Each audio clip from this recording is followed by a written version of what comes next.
suami aku juga welcome sama keluarga aku, sama orang tua aku. Orang tua aku juga udah, terutama ibuku sudah 2 kali datang ke Turki berkunjung. Pada saat aku menikah, beliau hadir, ibu bapakku, dan di saat anakku lahir, ibuku juga datang untuk menemani aku.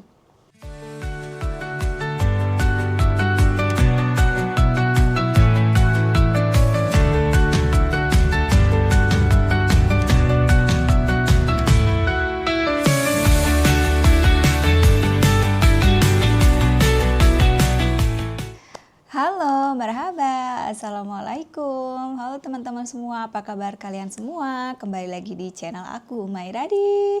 Semoga kalian semua dalam keadaan sehat walafiat, berlimpah rezekinya pastinya insya Allah. Oke, di video kali ini aku mau sedikit sharing tentang pengalaman aku selama aku tinggal di Turki. Dan bagaimana kehidupan aku setelah menikah dan tinggal di negara Turki ini. Oke, kalau gitu ikutin terus video aku sampai akhir. Nah, jadi di sini aku mau sedikit cerita pengalaman aku. Pertama kali aku mulai menjalani hidup di Turki, itu kultur shock aku itu pertama itu makanan ya teman-teman. Makanan. Jadi makanan di Turki itu emang bener-bener beda jauh sama makanan yang ada di Indonesia pastinya. Dari bumbu, terus dari jenis makanannya itu juga emang bener-bener jauh berbeda. Di Turki itu kalau masakan itu selalu pakai yang namanya pasta tomat atau yang biasa mereka sebut itu salca, dan itu tuh aku kurang suka. Makanya aku tuh agak cukup lama untuk beradaptasi sama makanan-makanan Turki. Emang sih nggak semua makanan Turki itu menggunakan salca, tapi most of them ya kebanyakan menggunakan salca. Kayak dari sup, makanan main course-nya juga dia pakai salca. Bahkan nasi pun ada yang mereka masak pakai salca. Nah, dan kebab di Turki itu pun rasanya berbeda sama yang kita punya yang ada di Indonesia. Kalau di Turki itu kebabnya itu lebih ke hambar ya kalau menurut aku. Lebih ke kayak apa ya, kayak nggak dibumbuin gitu loh, kayak ya hambar lah gitu. Jadi aku tuh emang agak susahnya di makanan teman-teman. Agak cukup lama aku beradaptasi. Mungkin sampai saat ini bahkan aku agak susah gitu. Aku tuh pilih-pilih gitu loh makanan apa yang bisa aku makan gitu. Nggak semua makanan Turki bisa aku makan. Nah, yang kedua mungkin apa ya kultur shocknya, cuaca. Karena cuacanya kalau di musim dingin itu emang bener-bener dingin sekali, karena aku kan lahir dan besar di Indonesia ya, jadi nggak pernah ketemu yang namanya winter, negara 4 musim. Aku juga tidak pernah berkunjung ke negara 4 musim sebelumnya. Jadi kayak aku kan punya alergi kalau di Indonesia kita biasa sebutnya biduran kayak gitu kan. Jadi aku bidurannya itu lebih ke cuaca. Jadi kalau cuaca yang terlalu dingin atau terlalu panas, aku tuh kan suka gatal-gatal gitu teman-teman. Nah, untuk awal-awal aku pindah ke sini itu emang agak cukup susah ya buat aku, karena kemana-mana tuh harus pakai jaket, atau bahkan harus pakai hand gloves, sarung tangan. Bahkan benar-benar menutupi supaya kita tuh nggak kedinginan gitu. Dan awal-awal pun aku selalu diingatkan sama suamiku, this is not Indonesia, katanya. Jadi ini tuh bukan Indonesia, kamu harus pakai baju yang tebal di saat musim dingin, karena cuacanya itu benar-benar dingin. Karena aku pikir enggak lah, mungkin nggak sedingin itu kali kan. Ternyata pas aku rasain sendiri, ternyata emang benar-benar dingin teman-teman. Jadi buat kalian yang memang ada dalam waktu dekat ini ingin berkunjung ke Turki, kalian harus cek dulu nih pada musim apa kalian datang. Ketika kalian musim semi ataupun musim gugur, itu kadang-kadang pun dingin teman-teman. Jadi kalian harus cek berapa suhu, karena cuaca tuh nggak bisa diprediksi ya. Kadang tiba-tiba mungkin sekarang panas nih, tiba-tiba tuh kadang 1-2 jam kemudian tuh bakal dingin, angin gitu, kayak windy gitu. Jadi kalian harus benar-benar pastiin. Nah, yang ketiga mungkin apa ya, Aku tuh nggak terlalu banyak kultur shock sih. Kultur shocknya tuh paling ya itu di makanan sama cuaca di musim dingin itu aja sih. Cuman sekarang aku sudah beradaptasi banget. Aku lebih suka cuaca dingin malah sekarang, tapi nggak yang dingin banget juga. Aku lebih suka season di uh, spring sama autumn. Aku lebih suka karena dia tuh nggak terlalu panas dan nggak terlalu dingin gitu. Di sini itu orang-orangnya itu baik-baik gitu. Mereka tuh selalu mendoakan. Kayak aku nih misalnya lagi jalan kemana nih sama anakku sama suamiku, tiba-tiba ada orang tuh kayak ngelihat kanan ke, oh masya Allah katanya gitu. Gitu tuh kayak mendoakan semoga dijauhkan dari nazar, semoga selalu dilindungi sama Allah gitu-gitu. Jadi mereka tuh selalu mendoakan yang baik-baik gitu, masya Allah ya. Dan aku juga mau sedikit meluruskan ya, nggak meluruskan sih, mungkin membenarkan tapi tidak membenarkan 100% gitu. Seperti yang beredar di sosial media itu bilang kalau orang Turki itu red flag, patriarki, suka KDRT, terus pencemburu, protektif lah segala macam. Ada yang bilang pelit juga. Itu sebenarnya aku bisa bilang mungkin sebagian orang iya ya, tapi tidak semuanya ya teman-teman. Seperti pengalaman aku, alhamdulillah suami aku nggak seperti itu. Dia nggak red flag, dia alhamdulillah nggak pelit, alhamdulillah dia nggak patriarki, dia paham betul kayak pekerjaan rumah apa segala macam, dia alhamdulillah selalu membantu. Walaupun kadang ada beberapa yang harus aku bilang, bisa nggak kamu bantu gitu. Dan dia tuh selalu bantu. Bahkan dia nanya, ada yang bisa aku bantu nggak? Kadang kayak gitu teman-teman. Jadi jangan kalian telak-telak gitu loh. Jangan kalian cerna bulet-bulet gitu loh. Kalau orang Turki itu seperti itu. Aku rasa di Indonesia pun banyak yang seperti itu ya. Yang red flag tuh juga banyak, yang patriarki aku rasa juga banyak di Indonesia, yang pelit apa segala macam tuh aku rasa nggak OT doang. Dari Indonesia mau dari negara manapun pasti ada yang seperti itu. Cuma tinggal tergantung bagaimana sebelum kalian menikah mengenal pasangan kalian gitu loh. Itu yang paling penting ya teman-teman ya. Kasih tahulah sedikit, nggak semua orang OT itu seperti itu gitu. Sepertinya alhamdulillah suami aku baik. Alhamdulillah baik. Baik itu relatif lah ya. Suami sayang istilahnya, dia nggak pernah ngomong kasar, dia tidak pernah KDRT, alhamdulillah, amit-amit ya, jangan sampai ya. Suami aku juga welcome sama keluarga aku, sama orang tua aku juga udah, terutama ibuku sudah 2 kali datang ke Turki berkunjung. Pada saat aku menikah, beliau hadir, ibu bapakku, dan di saat anakku lahir, ibuku juga datang untuk menemani aku.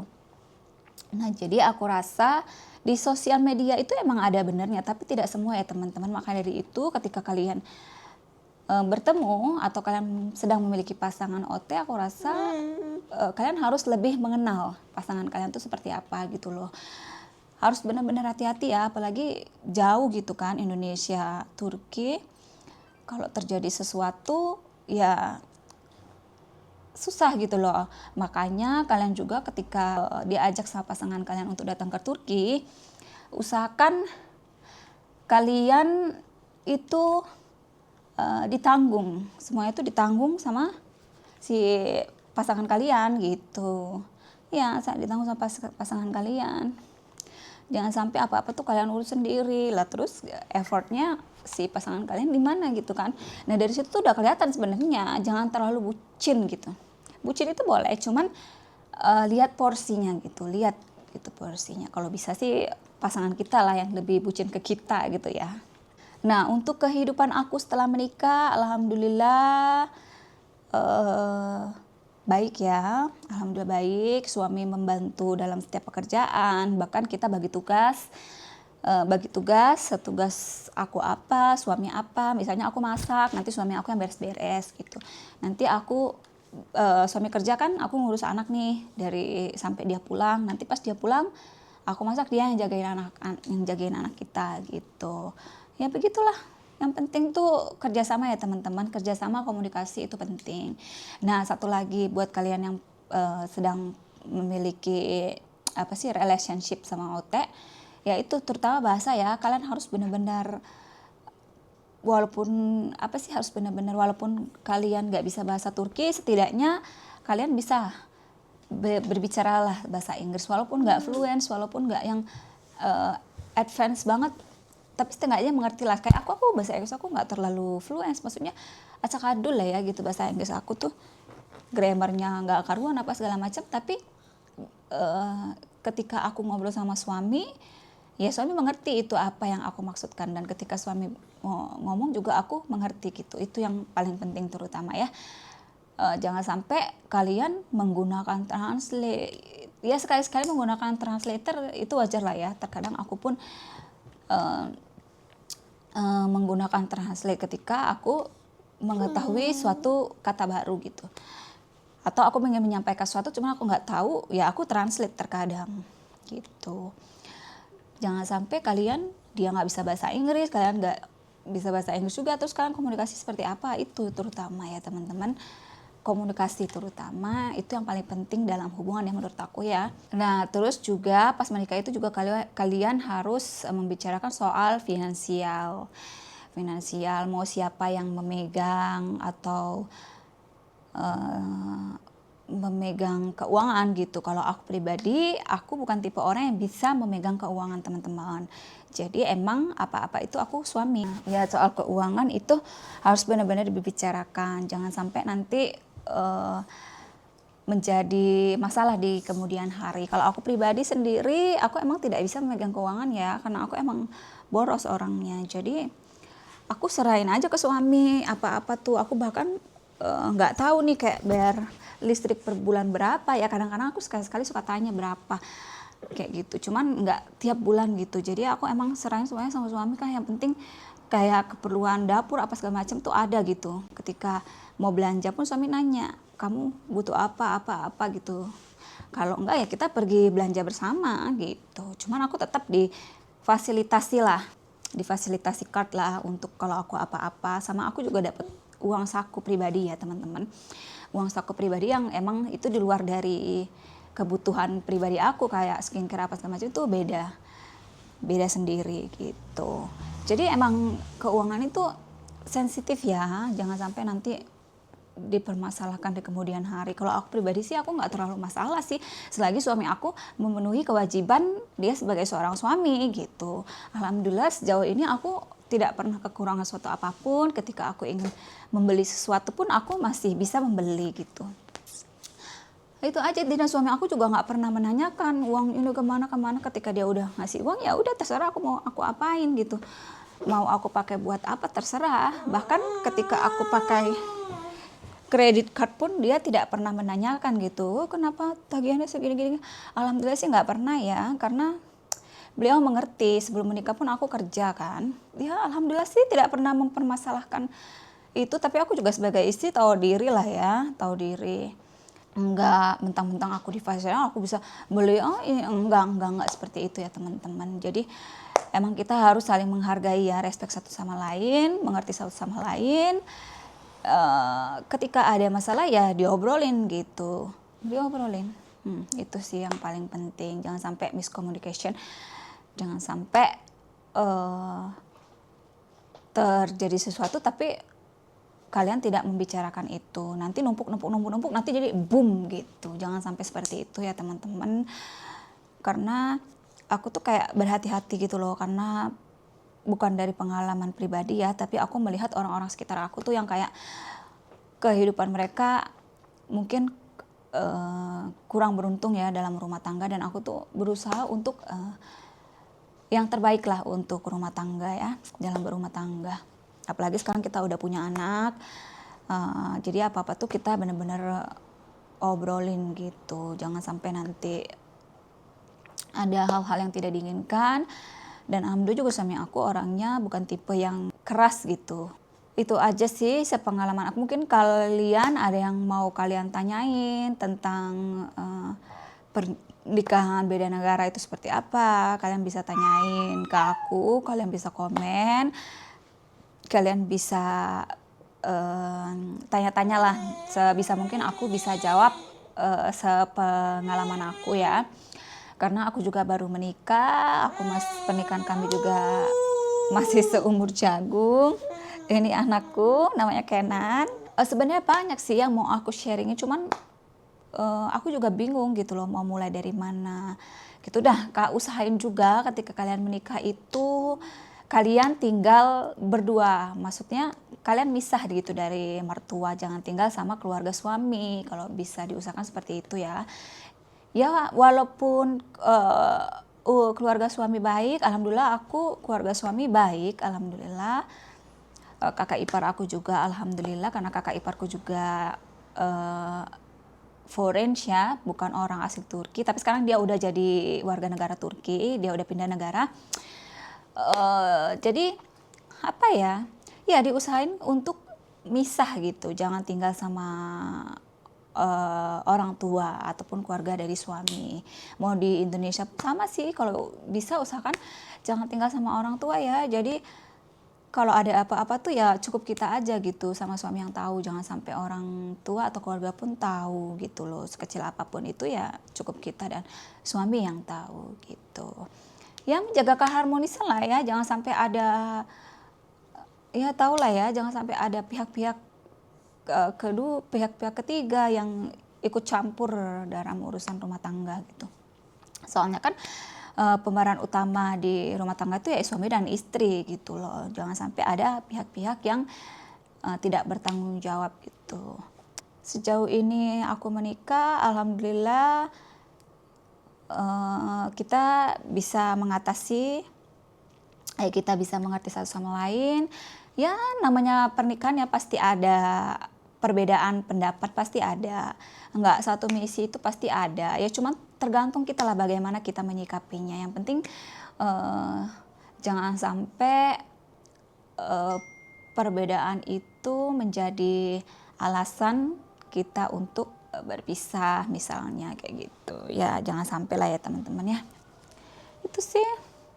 Aku sejauh ini alhamdulillah aku betah sih tinggal di Turki. Aku suka orang-orang yang aku suka. Orang-orangnya tuh nggak terlalu ikut campur lah ya sama urusan orang lain. Itu yang aku suka. Terus di sini juga di lingkungan rumah aku nih juga tetangganya alhamdulillah baik-baik semuanya. Nggak ada yang julid-julid atau yang rese lah istilahnya, alhamdulillah.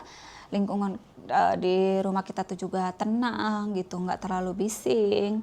Itu aja sih sejauh ini, selama hampir 2 tahun ini aku happy. Kenapa aku tuh kadang mikir kenapa aku nggak ketemu suamiku sebelumnya gitu loh. Sebenarnya aku ketemu suami aku tuh 3 tahun, 3 tahun atau 4 tahun kami sebelum menikah ya. Nantilah di part selanjutnya nanti aku bakal cerita, bikin video lah sama suami berdua bagaimana awalnya kita bertemu dan sampai akhirnya menikah gitu. Ya udah teman-teman, gitu aja pengalaman yang bisa aku sharing untuk saat ini. Nggak begitu banyak sih, cuman mudah-mudahan bisa menjadi pencerahan ya buat kalian yang mungkin lagi menjalani hubungan dengan OT atau mungkin yang sebentar lagi mau menikah. Semoga hubungannya lancar, semoga pernikahannya juga lancar. Semoga kita selalu diberikan keberkahan dalam berumah tangga, lancar rezekinya, diberi kesehatan selalu, kebahagiaan selalu. Itu aja sih doa dari aku untuk kita semua ya. Kalau gitu sekian dulu ya teman-teman video aku hari ini. Semoga anakku juga udah ngantuk, mungkin aku mau bikin dia tidur siang. Kalau gitu sekian dulu video aku hari ini, semoga kalian suka. Buat kalian yang baru di channel aku, salam kenal dan jangan lupa di support channel aku dengan cara di subscribe, like, comment, dan share video aku ke teman-teman kalian. Oke, kalau gitu sampai jumpa di next video, bye bye.